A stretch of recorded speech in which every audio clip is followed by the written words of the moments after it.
প্রিয় বন্ধুরা, করবিস কিচেন চ্যানেলে আছে পুরো রেসিপির এটা নিয়ে চলে এসেছি। দেখুন, চিকেন কষা বানিয়ে নিয়েছি। কষা থেকেই খাওয়া শুরু। বুঝতেই পাচ্ছেন, সানডে স্পেশাল থালিতে চিকেন নালে মটন, তো যা হোক একটা কিছু সবারই বাড়িতে হয়েই থাকে।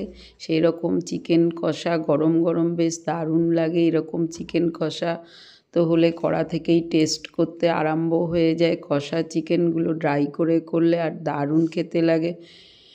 এবার চলুন, এই চিকেন যখন ঝোল আর আলু দিয়ে রান্না হলো, তখন কিন্তু গরম ভাত বা রুটির সঙ্গে দারুণ জমে যায়।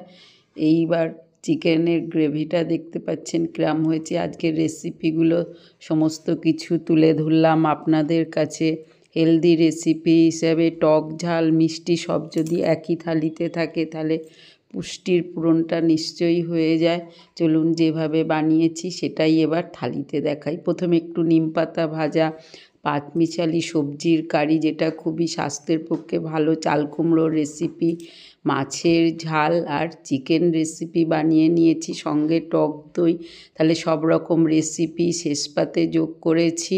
একটুখানি দেখুন কাঁচা লঙ্কা, লেবু। আজ আসি, ভালো থাকবেন, বানিয়ে ফেলুন, সঙ্গে থাকুন।